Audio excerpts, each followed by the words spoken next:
I wake up early, and for a moment, everything feels quiet and exciting. Then I hear the soft sound of buses moving in the distance and footsteps on the street below, and I remember we are in London, the capital city of England, in the UK. I sit up slowly and look out the window at the calm morning light of this old British city. I turn to my son and tell him that we are waking up in London, a city in England where history and daily life walk side by side. He stretches and smiles, saying the air feels different here. I tell him that London often feels like that in the morning, steady, thoughtful, and a little slower than expected. I spread a paper map on the small table and call him over. I trace a blue line with my finger and tell him that this is the River Thames, the river that has shaped London for centuries.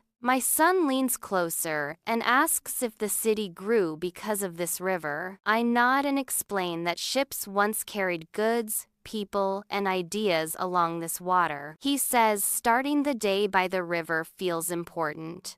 I smile and tell him that many London stories begin there. We step outside, and the cool morning air wakes us fully. We walk toward the River Thames, watching the city slowly come alive. My son notices people jogging and walking dogs and says the city feels like it is stretching after sleep. I tell him that mornings often show a city's true rhythm. When we reach the river, he looks at the water and says it feels calm but strong. I explain that the Thames may look quiet, but it carries the weight of London's past. As we walk along the riverbank, Big Ben comes into view. My son stops and looks up, saying it looks taller than he imagined. I explain that Big Ben has marked time for generations and has witnessed celebrations and difficult moments alike. He asks if people really listen to the clock. I tell him that hearing its sound often meant something important was happening. He says time feels serious here,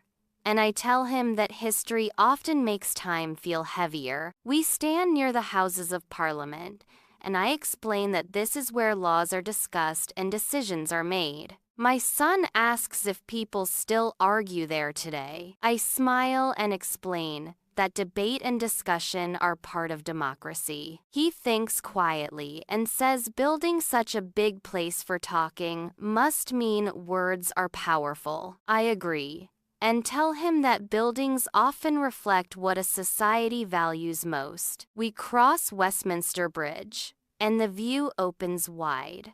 My son leans on the railing and watches boats move beneath us. He asks if the river is still used for work. I explain that it is used differently now, but it still connects the city. He says walking over water feels exciting.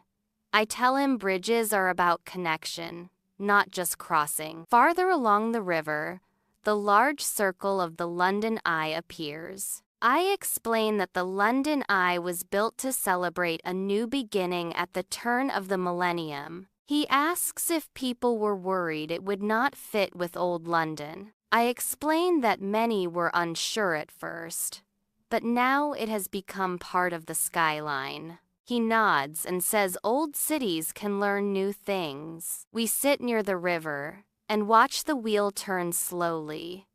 My son tries counting how long one rotation takes. He says it moves slowly, like it wants people to look instead of rush. I tell him that London often invites people to slow down and notice. Later, we walk into St. James's Park.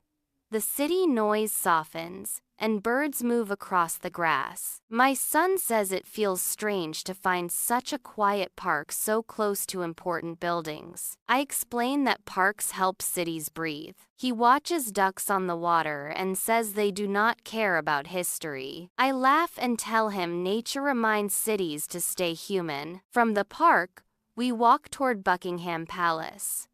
My son asks if the king lives there all the time. I explain that it is an official residence and a symbol of tradition. We watch the changing of the guard, and my son studies the red uniforms and tall black hat. He asks why they dress like that. I explain that uniforms connect today's guards with the past.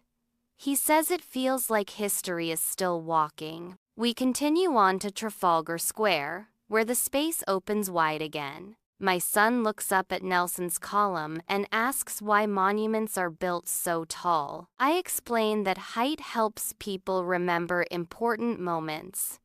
He says the square feels full of voices. I tell him public squares are places where people gather, speak, and celebrate. Nearby, we walk past the British Museum. I explain that it holds objects from many civilizations around the world. My son asks if everything inside is old. I explain that many items are ancient and help people understand history. We stay outside, and he says it feels like the building is protecting stories. I tell him museums are guardians of memory. In the afternoon, we walk into Covent Garden. Music and voices fill the air. My son smiles and says it feels playful. I explain that this area has long been a place for markets and performances. A street performer talks with the crowd, and my son laughs when people respond. I tell him London enjoys conversation, even with strangers. When we stop to eat, my son asks what people traditionally eat here. He asks why people like it so much. I explain that simple food often feels comforting and familiar. Later, we walk along the river toward Tower Bridge. My son watches the bridge carefully and asks how it opens. I explain that parts of it lift to let ships pass. He says it feels like a machine with a story. I tell him engineering is also part of culture. As evening comes, the lights reflect on the Thames. My son asks what I like most about London. I tell him I like how the city remembers its past without stopping its present. He says London feels layered, not finished. I tell him that cities like this are never complete. They keep growing. The next morning, we sit near the river again with the map open.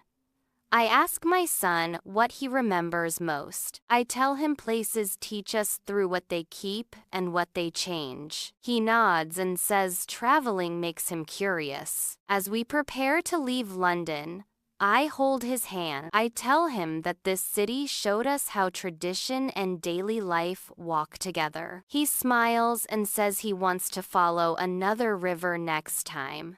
I tell him every river leads to another story. Now it's your turn. Try describing one small moment from a trip you remember, using English. It doesn't have to be perfect. And it doesn't have to be long. Just a few simple sentences are enough.